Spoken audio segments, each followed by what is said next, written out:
Hello students, today we will discuss the remaining properties of D block elements. D block elements की properties पर से basically reasoning के questions बनते हैं. जैसे जो D block के elements हैं वो ज़्यादातर क्या करते हैं, colored compounds का formation करते हैं, colored substances का formation करते हैं. तो उसी पे ही आपके दो क्वेश्चंस मैंने लिखे हैं जो यूजुअली पूछ लिए जाते हैं. जैसे क्वेश्चन नंबर 1 है कि transition metals generally form coloured compounds, explain या व्हाई. सेकेंड क्वेश्चन है which of the following ions are expected to be coloured and why. कुछ आयंस दे रखे हैं और उसमें से पूछा गया है कि कौन से सब्सटेंसेस इसमें से कलर्ड होंगे या कौन से आयंस इसमें से कलर्ड होंगे और क्यों होंगे. हमने इससे पहले भी कलर का जो कंसेप्ट है उसको समझा था कि हम किसी भी आयन के लिए उसका इलेक्ट्रॉनिक कॉन्फ़िगरेशन लिखते हैं और अगर इलेक्ट्रॉनिक कॉन्फ़िगरेशन लिखने के बाद उस पर्टिकुलर आयन में अनपेयर्ड इलेक्ट्रॉन्स आ रहे हैं तो वो सब्सटेंस कलर्ड होता है और फिर पैरामैग्नेटिक होता है जब हम मैग्नेटिक बिहेवियर की बात करते हैं. लेकिन अगर सारे इलेक्ट्रॉन्स पेयर में प्रेजेंट हैं, ऑर्बिटल्स में सारे इलेक्ट्रॉन डब्ल्यू ऑक्यूपाइड ऑर्बिटल्स हैं या पेयर में प्रेजेंट हैं, तो सब्सटेंसेस जो हैं वो कलरलेस होते हैं और साथ ही साथ मैग्नेटिक बिहेवियर भी हमने किया था कि ऐसे सब्सटेंसेस डायामैग्नेटिक होते हैं. तो यहीं से ही हमें कंसेप्ट समझ में आ गया कि बेसिकली हमें क्या चीज़ लेके चलनी है, अनपेयर्ड इलेक्ट्रॉन. और हमें पता है कि ट्रांजिशन मेटल्स जो हैं उनमें 3D सीरीज 4D सीरीज का इन्वॉल्वमेंट होता है और उसमें अनपेयर्ड इलेक्ट्रॉन्स आते हैं. अब अनपेयर्ड इलेक्ट्रॉन्स अगर प्रेजेंट होंगे, अगर हम कुछ आयंस को छोड़ दें, जैसे जिंक है उसमें सारे के सारे जो इलेक्ट्रॉन्स हैं वो पेयर में होते हैं, तो जिंक जो है वो कलरलेस होता है और जिंक को हम वैसे भी ट्रांजिशन एलिमेंट कंसिडर नहीं करते हैं. तो transition metals generally form coloured compound just because of the presence of unpaired electron in them. Unpaired electron की वजह से या presence of incomplete n-1 d subshell की वजह से ये जो ट्रांजिशन एलिमेंट्स हैं ये कलर्ड कंपाउंड्स बनाते हैं. अब क्या फिनोमिना या क्या प्रोसेस है, किस तरह से हमें कलर शो होता है, ठीक है. तो हमें पता है कि जो लाइट है वो वाइट इन कलर होती है, लेकिन वो कई सारे कलर्स का कॉम्बिनेशन है, जिसे हम बोलते हैं विबग्योर. और हर कलर की अलग अलग वेवलेंथ है, अलग अलग फ्रीक्वेंसी है. तो जब ये सातों कलर का जो कॉम्बिनेशन है वाइट के फॉर्म में, वाइट लाइट, जब ये किसी कंपाउंड के ऊपर गिरेगी या फिर हम ये कहें ट्रांजिशन मेटल के कंपाउंड के ऊपर फॉल करेगी, तो होगा क्या कि कुछ एनर्जी जो है वो एब्जॉर्ब हो जाएगी. अब उस एनर्जी के साथ कोई पर्टिकुलर वेवलेंथ होगी और उस वेवलेंथ के साथ कोई ना कोई कलर भी एसोसिएटेड होगा और बाकी जितनी एनर्जी है वो सारी की सारी रेडिएट होती है. अब जो एनर्जी एब्जॉर्ब हुई है उससे क्या होगा, इलेक्ट्रॉन्स जो हैं वो एक्साइट होंगे. वो लोअर एनर्जी सेट, बेसिकली जो डी ऑर्बिटल्स है वो दो एनर्जी सेट में डिवाइड होती हैं, जिसको आगे हम कोऑर्डिनेशन कंपाउंड में पढ़ेंगे. तो जो इलेक्ट्रॉन्स हैं वो क्या करते हैं, एक्साइट होके लोअर एनर्जी शेल से या ऑर्बिटल से कहाँ चले जाएंगे, हायर एनर्जी शेल या ऑर्बिटल में चले जाएंगे, राइट. और बाकी की जो लाइट है वो क्या होगी, ट्रांसमिट हो जाएगी और वो जो लाइट ट्रांसमिट हो रही है, रिफ्लेक्ट हो रही है, उसके साथ जो कलर एसोसिएटेड होगा हमें वो पर्टिकुलर कंपाउंड उसी कलर का ही दिखाई देगा. इसको और सिंपल लैंग्वेज में अगर हम समझें तो अगर एक ट्रांजिशन मेटल का कंपाउंड हमें कलर दिखाई दे रहा है तो बेसिकली कंपाउंड क्या कर रहा है कि जब उसके ऊपर लाइट फॉल हो रही है तो वो कुछ एनर्जी को एब्जॉर्ब कर रहा है और बाकी को वो ट्रांसमिट कर रहा है. तो जो एनर्जी ट्रांसमिट हो रही है उसके साथ जो वेवलेंथ और उस वेवलेंथ के साथ जो कलर एसोसिएटेड है हमें सिंपली वही कलर दिखाई देगा. अब इसमें एक चीज और आती है कि जो कलर हमें दिखाई देगा यानी जो ऑब्जर्व्ड कलर होगा सब्सटेंस का, that will always be the complementary colour of the colour which is absorbed. यानी जिस वेवलेंथ की लाइट और उसके साथ जो कलर एसोसिएटेड है वो अगर एब्जॉर्ब हो रहा है तो हमें उसका कॉम्प्लीमेंट्री कलर दिखाई देगा. यानी अगर एनर्जी एब्जॉर्ब हुई है, सपोज वॉयलेट कलर जो होता है उसकी रेंज वाली एनर्जी एब्जॉर्ब हुई है तो उसका कॉम्प्लीमेंट्री कलर आता है येलो. तो हमें वो जो सब्सटेंस है वो येलो कलर का दिखाई देगा. इसको हम एक कलर व्हील के थ्रू भी समझेंगे कि कॉम्प्लीमेंट्री कलर्स क्या होते हैं. So here I have written what I explained you, that the color of the compounds of transition element arises due to the presence of n-1 d subshell. With the absorption of energy from light, there is excitation of unpaired electrons and electron shifts from lower energy d orbital to higher energy d orbitals, और इस phenomena को हम कहते हैं dd transition. Basically इसको हम यहाँ पे और ऐसे समझ लें कि ये d ऑर्बिटल्स जो हमारी हैं, ये हम 5 बॉक्सेस बनाते हैं, ये हमारी d ऑर्बिटल है। तो जब कोई लिगेंड अप्रोच करता है तो बेसिकली होता क्या है कि ये d ऑर्बिटल जो है वो स्प्लिट हो जाती है, split into 2 sets of orbital, जो कहलाती है T2g set of orbitals, T2g sets of orbitals, T2g set of orbitals and EG set of orbitals, EG set of orbitals. तो दोनों की जो ये एनर्जी है कि d ऑर्बिटल्स जो है ये डीजेनरेटेड है, डीजेनरेसी होती है। डीजेनरेसी मतलब सारी ऑर्बिटल्स की सेम एनर्जी है, इक्विवेलेंट एनर्जी है, लेकिन जब लिगेंड अप्रोच करता है तो ये जो है 2 अलग अलग एनर्जी लेवल्स में स्प्लिट हो जाती हैं। तो एक जो आ रही है लोअर एनर्जी की, ये T2g हो गई, इसमें जो ऑर्बिटल्स आती हैं वो हैं dxy, dyz और dzx, ये लोअर एनर्जी की हो गई। और EG जो है वो हायर एनर्जी की है, और इसमें जो 2 ऑर्बिटल आती हैं उसमें रिमेनिंग 2 है, यानी dx² - y² और dz², राइट। तो जो इलेक्ट्रॉन है, अगर एक अनपेयर्ड इलेक्ट्रॉन है तो ये क्या करेगा, या 2 अनपेयर्ड इलेक्ट्रॉन है, क्या करेंगे, ये एक्साइट होंगे, और एक्साइट होके कहाँ जाएंगे, लोअर एनर्जी से हायर एनर्जी में, और इसी को हम कहते हैं यहाँ से यहाँ शिफ्ट हुआ, इसी को हम कहते हैं dd ट्रांजिशन। dd ट्रांजिशन का मतलब है इलेक्ट्रॉन d ऑर्बिटल में ही है और d ऑर्बिटल से वो कहाँ जा रहा है, ट्रांजिशन मतलब चेंज, कि वो अपनी पोजीशन कहाँ चेंज कर रहा है, d में ही चेंज कर रहा है। तो ये फिनोमेना है dd ट्रांजिशन। और dd ट्रांजिशन की वजह से ही अगर आप सिर्फ इतना भी लिख दो कि जो ट्रांजिशन मेटल्स हैं वो जनरली उनके अंदर अनपेयर्ड इलेक्ट्रॉन प्रेजेंट होते हैं, और अनपेयर्ड इलेक्ट्रॉन की वजह से dd ट्रांजिशन का फिनोमेना देखने को मिलता है, और dd ट्रांजिशन की वजह से ही जो कंपाउंड्स हैं वो कलर्ड होते हैं। लेकिन हमने यहाँ पूरी बात डिटेल में लिखी है। तो कुछ एनर्जी उन्होंने एब्सॉर्ब कर ली, एक्साइट हुए, and rest of the energy of white light is transmit हो जाती है, and the compound appears coloured. And जो कलर हमें दिख रहा है, यानी कि जो ऑब्जर्व्ड कलर है, that will be always a complementary colour of the colour absorbed. और वो क्या होता है, वो हमने बात करी थी कि हम कलर व्हील के थ्रू बताते हैं। एक हमने व्हील यानी कि एक सर्कल बना लिया, और इसको जो है हम 6 पार्ट में डिवाइड कर लेते हैं कुछ इस तरह से, राइट। 1 2 3 4 5 6। आपने थोड़ा बहुत आर्ट्स पढ़ रखे हैं तो आपको आइडिया होगा कि कॉम्प्लीमेंट्री कलर क्या होते हैं। विबग्योर के जो 7 कलर हैं हम उनको इसी में प्लेस करते हैं, और वायलेट और इंडिगो, वायलेट इंडिगो एक साथ आता है। तो विब, और लिखते चले जाइए GYO और R। तो अगर सब्सटेंस ने जो लाइट जो लाइट एनर्जी जो उस लाइट के साथ एसोसिएटेड है, अगर उस एनर्जी की यानी ग्रीन वाली एनर्जी की लाइट एब्सॉर्ब करी है तो जो सब्सटेंस हमें दिखाई देगा वो रेड होगा, और अगर रेड वाली एब्सॉर्ब करी है तो सब्सटेंस हमें ग्रीन दिखाई देगा। तो ये कहलाते हैं कॉम्प्लीमेंट्री कलर। यानी अगर कलर आपसे पूछा जाए किसी सब्सटेंस का कलर जो है वो ऑरेंज दिखाई दे रहा है आपको, तो उसने कौन से कलर वाले रेडिएशंस को एब्सॉर्ब किया होगा, तो ऑरेंज के अपोजिट क्या लिखा हुआ है, ब्लू। उसने ब्लू कलर वाले जो रेडिएशंस हैं उनको एब्सॉर्ब किया होगा, इसीलिए वो सब्सटेंस हमें ऑरेंज दिखाई दे रहा है। तो ये तो आंसर हो गया फर्स्ट वाले क्वेश्चन का, जिसको हमने डिटेल में डिस्कस कर लिया। शॉर्ट में हम इतना भी बोल सकते थे कि they are coloured because of the presence of unpaired electron and due to dd transition जो हमें सब्सटेंसेज हैं ट्रांजिशन मेटल्स के वो कलर्ड दिखाई देते हैं। अब इसमें से पूछा गया है which of the following ions are expected to be coloured and why. Simple कुछ आपको आयंस दे रखे हैं, you know what you have to do, you simply have to write the electronic configuration of these ions. हम अगर इसको solve करें, अगर हम आंसर 2 लिखें तो Cu+, कॉपर का एटॉमिक नंबर होता है 29, और जो कॉन्फिगरेशन आता है कॉपर का वो एक एक्सेप्शनल कॉन्फ़िगरेशन कहलाता है, यानी एक्सपेक्टेड से थोड़ा सा अलग आता है, और वो होता है 3d10 ठीक है, कॉपर का।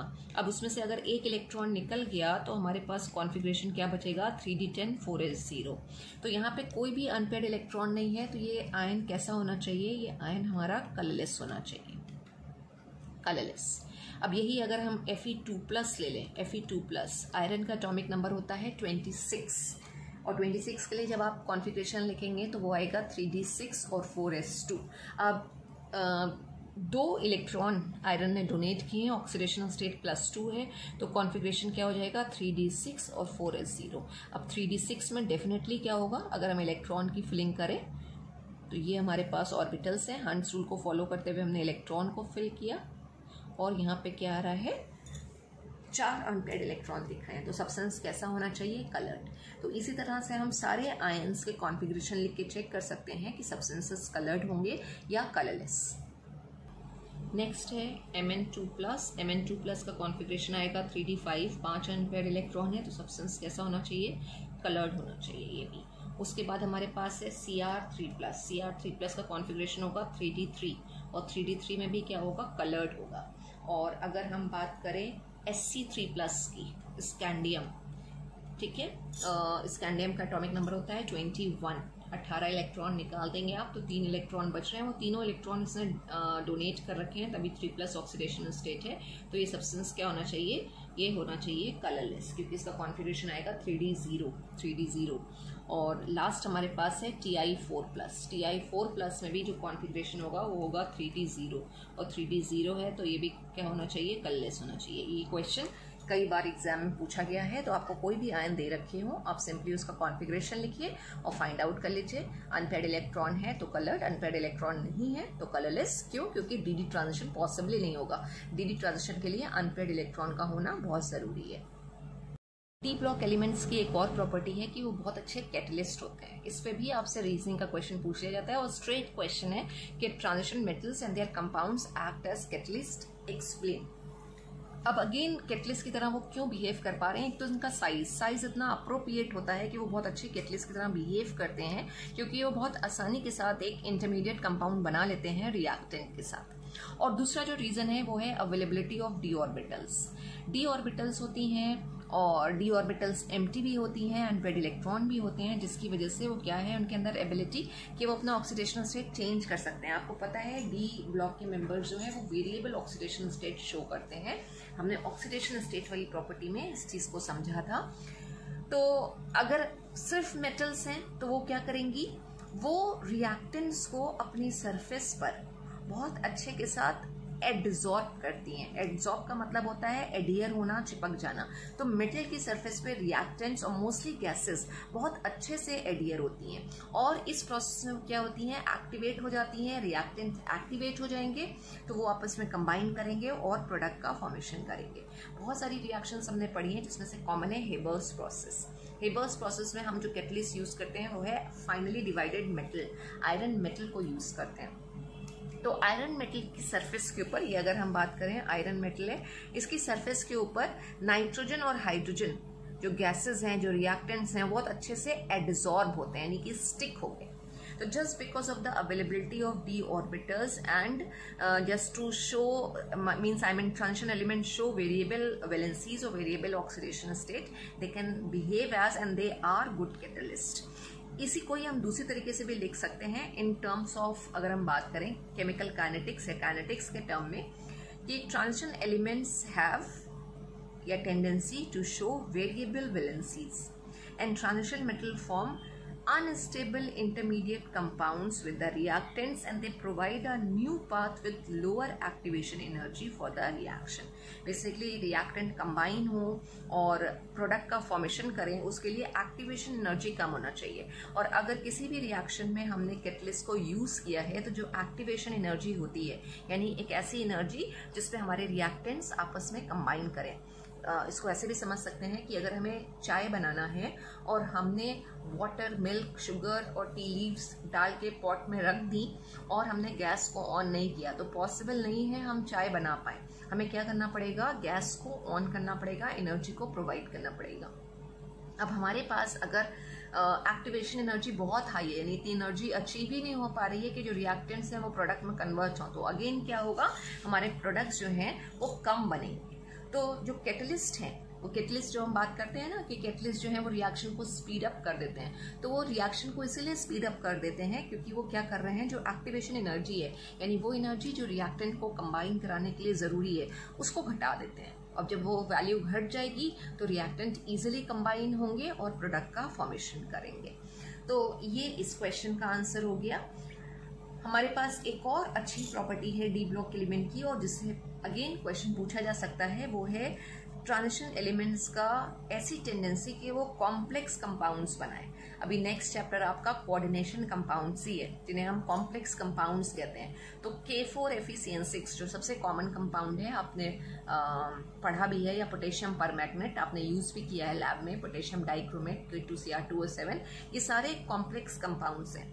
तो अगर आप KMNO4 को देखेंगे तो K अलग निकाल दें, जब हम आयोनाइज करेंगे तो K+ अलग हो जाएगा और MnO4- अलग हो जाता है। MnO4- में मैग्नीज जो है वो क्या है, एक डी ब्लॉक का मेटल है या एलिमेंट है।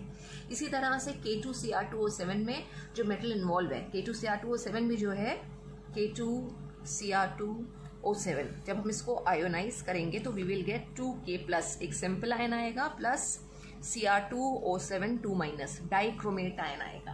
तो ये जो कंपाउंड है ये कहलाता है कॉम्प्लेक्स कंपाउंड। कॉम्प्लेक्स कंपाउंड इसलिए कहलाता है क्योंकि ये आयोनाइजेशन पे हमें कम से कम एक कॉम्प्लेक्स आयन दे रहा है। आप जनरली कॉम्प्लेक्स कंपाउंड के फॉर्मेशन में हमारे डी ब्लॉक के एलिमेंट इन्वॉल्व रहते हैं, इसीलिए कोऑर्डिनेशन कंपाउंड या कॉम्प्लेक्स कंपाउंड से पहले आपको डी ब्लॉक पढ़ाया जाता है, ताकि ये प्रॉपर्टी को आप समझ सको। तो क्वेश्चन इस पे बेस्ड अगेन स्ट्रेट है कि transition metals forms complex compounds, account for this या एक्सप्लेन दिस।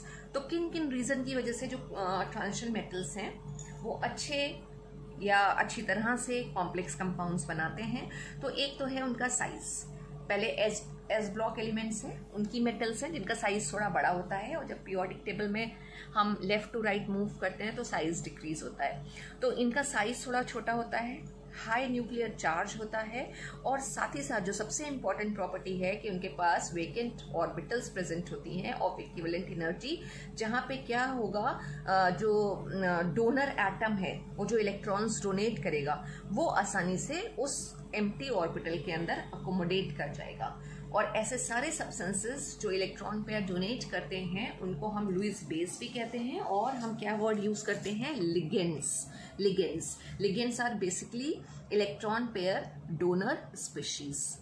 तो एक ये भी सिंपल सी प्रॉपर्टी है, डायरेक्ट हो गया। अगर आपसे पूछा जाता है कि क्यों बनाते हैं कॉम्प्लेक्स कंपाउंड्स, तो अगेन आप ये 3 रीजन बताएंगे, small size, high nuclear charge and the presence of vacant d orbitals. Last property is magnetic property, यानी जो डी ब्लॉक के एलिमेंट्स हैं इनके जो सब्सटेंसेस होते हैं वो मैग्नेटिक प्रॉपर्टी या मैग्नेटिक बिहेवियर शो करते हैं। अगेन ये हमारी पढ़ी हुई चीज़ है कि हमने जब बात करी थी कि सब्सटेंसेस अगर उनमें कॉन्फ़िगरेशन लिखने के बाद अगर कोई भी इलेक्ट्रॉन अनपेयर्ड नहीं है, यानी सारे इलेक्ट्रॉन अगर पेयर में हैं, तो ऐसे सब्सटेंसेस को हम बोलते थे डायामैग्नेटिक। अब डायामैग्नेटिक सब्सटेंसेस क्या होते हैं, ऐसे सब्सटेंसेस होते हैं जो मैग्नेटिक फील्ड में रिपेल्ड हो जाते हैं। लेकिन अगर अनपेयर्ड इलेक्ट्रॉन प्रेजेंट है, चाहे वो एक ही क्यों ना प्रेजेंट हो, तो जो सब्सटेंस होगा वो पैरामैग्नेटिक होगा। पैरामैग्नेटिक सब्सटेंसेस वो सब्सटेंसेस होते हैं जो वीकली अट्रैक्टेड होते हैं इनटू अ मैग्नेटिक फील्ड। लेकिन यही अगर कोई सब्सटेंस स्ट्रांगली अट्रैक्ट हो रहा है मैग्नेटिक फील्ड में, तो उस सब्सटेंस को हम बोलते हैं फेरोमैग्नेटिक। फेरोमैग्नेटिज्म को हम स्ट्रॉन्ग केस ऑफ क्या बोलते हैं, पैरामैग्नेटिज्म, या एक्सट्रीम केस ऑफ पैरामैग्नेटिज्म बोलते हैं। और 3 सब्सटेंसेस जो हैं वो फेरोमैग्नेटिक सब्सटेंसेस कंसिडर किए जाते हैं। आप ध्यान से याद रखिएगा, आयरन, कोबाल्ट और निकेल। इनको हम बोलते हैं, they are considered as ferromagnetic substances.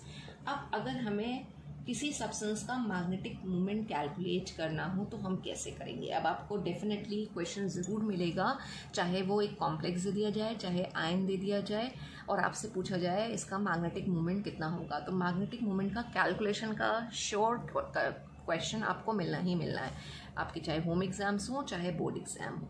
तो हम कैसे कैलकुलेट करते हैं मैग्नेटिक मोमेंट, हम देख लेते हैं। Formula is mu is equal to, यानी magnetic moment is equal to √n+2। यहाँ पे n क्या है, number of unpaired electron, and the unit of magnetic moment is bm और बोर मैग्नेटॉन। तो मैग्नेटिक मोमेंट कैलकुलेट करना अगर हमें है तो हम ये फॉर्मूला यूज करेंगे। अब देखिए हमने एक क्वेश्चन भी यहाँ पे लिखा है कि विच वन ऑफ Fe2+ भी है, Fe3+ आयन भी हमारे पास है, is more paramagnetic and why. अब जिसका मैग्नेटिक मोमेंट ज्यादा आएगा वही ज्यादा पैरामैग्नेटिक इन नेचर होगा। तो हमें सबसे पहले, वैसे तो हम ऐसे भी बता सकते हैं क्योंकि ये आयरन है, हम नंबर ऑफ अनपेड इलेक्ट्रॉन से बता सकते हैं, जिसमें ज्यादा अनपेड इलेक्ट्रॉन आएंगे उसका मैग्नेटिक मोमेंट ज्यादा होगा। ठीक है, तो अगर हम बात करें Fe3+ की तो 5 अनपेड इलेक्ट्रॉन होते हैं, मैग्नेटिक मोमेंट ज्यादा आता है, बट स्टिल हमें सॉल्व करके तो दिखाना है। तो उसके लिए पहला स्टेप क्या होता है, हम कॉन्फिग्रेशन लिखें। Fe2+ की अगर हम बात करेंगे तो Fe2+ का कॉन्फिग्रेशन होता है 3d6। 3d6 की अगर हम फिलिंग ऑफ इलेक्ट्रॉन करेंगे तो 6 इलेक्ट्रॉन हमें फिल करना है। तो हमने पहले ऑर्बिटल्स बना ली, 1 2 3 4 5 और ये 6 हो गए। 4 अनपेड इलेक्ट्रॉन आ रहे हैं, 4 अनपेड इलेक्ट्रॉन, राइट, 4 इलेक्ट्रॉन या 4 अनपेड इलेक्ट्रॉन। तो अब magnetic moment is equal to क्या हो जाएगा, magnetic moment is equal to √n+2 और n क्या था, नंबर ऑफ अनपेड इलेक्ट्रॉन। तो n की वैल्यू हो गई 4 और 4+2, 4+2 कितना होता है 6। तो ये हो गया √4 × 6 यानी √24। √24 की अगर आप वैल्यू कैलकुलेट करेंगे तो ये होगा 4 4 16, ठीक है, यानी 4 पॉइंट समथिंग आनी चाहिए। और यूजुअली जितने अनपेड इलेक्ट्रॉन होते हैं उसी में ही डेसिमल लगा के वैल्यू आती है। तो आप पूरा इसका अंडर रूट या स्क्वायर रूट कैलकुलेट करेंगे तो वैल्यू आएगी 4.9 VF। और सेम वे अगर हम Fe3+ की बात करें तो Fe3+ एक इलेक्ट्रॉन और निकल जाएगा 3d से और कॉन्फ़िगरेशन होगा 3d5। और 3d5 में 5 अनपेड इलेक्ट्रॉन आने, तो जो मैग्नेटिक मोमेंट या मी होगा उसमें n की वैल्यू कितनी हो जाएगी 5 और 5+2 यानी कि क्या हो गया √5 × 7 यानी कि √35। अब √35 में मत छोड़िएगा, आपको उसको पूरा सॉल्व करके बताना है कि कितना आना है। 5 5 25 से जाएगा, 5 पॉइंट समथिंग आना है। अगेन 5 इलेक्ट्रॉन है इसलिए 5 पॉइंट समथिंग आ रहा है, वो समथिंग होता है 0.91 बोर मैग्नेट्रॉन। तो ये इस तरीके का क्वेश्चन हो गया। और कोई भी आपको आयन देके उसका मैग्नेटिक मोमेंट पूछा जा सकता है। एक इसी टॉपिक पे बेस्ड न्यूमेरिकल हमारे पास और है, NCERT एक्सरसाइजेस का problem number 8.8। Calculate the magnetic moment of M2+ ion. यहाँ इन्होंने एक जनरल वेरिएबल ले लिया है M, लेकिन उसका एटॉमिक नंबर दिया है कि जो मेटल है यहाँ पे उसका एटॉमिक नंबर है 27। ये हमें पता है कि वो कोबाल्ट होता है, लेकिन हमें मेंशन करने की जरूरत नहीं है। अगर M है हमारे पास और उसका एटॉमिक नंबर 27 है तो कॉन्फ़िगरेशन क्या आ जाएगा, 18 इलेक्ट्रॉन हम आर्गन के निकाल दें तो हमारे पास कितने इलेक्ट्रॉन्स बचेंगे, हमारे पास 9 इलेक्ट्रॉन्स बचेंगे, जिसमें से 2 इलेक्ट्रॉन जाएंगे 4s2 में और रिमेनिंग 7 जाएंगे 3d में। ये कॉन्फ़िगरेशन आ गया। अब M2+ बन रहा है तो M2+ का मतलब है कॉन्फ़िगरेशन क्या हो जाएगा, आर्गन 2 इलेक्ट्रॉन्स निकल गए 4s से, तो 4s 0 है लेकिन 3d 7 है। अब 3d 7 की फिलिंग अगर आप कर लेंगे तो 3 अनपेड इलेक्ट्रॉन आएंगे इस केस में, 3 अनपेड इलेक्ट्रॉन, राइट। और 3 अनपेड इलेक्ट्रॉन आने हैं तो फॉर्मूला हमें पता है √n+2। n को आप 3 से रिप्लेस कर दीजिए इक्वल टू 3 और 3+2 कितना हो गया 5 यानी कि √15। और √15 को जब आप सॉल्व करेंगे यू विल गेट वैल्यू 3.87 और यूनिट जरूर लिखिएगा बोर मैग्नेट्रॉन। तो this is about the properties of D block elements और इम्पॉर्टेंट हैं, सारी इम्पॉर्टेंट हैं, इसलिए मैंने क्वेश्चन आंसर्स के फॉर्म में करी हैं। क्वेश्चन के जो भी आंसर्स हैं वो भी आपको प्रोवाइड कराए हैं, आप अपनी नोट्स कॉपी में उसको नोट डाउन करिएगा और इसमें से कुछ ना कुछ क्वेश्चंस आपको एग्जाम में मिलेंगे ज़रूर। Thank you so much students.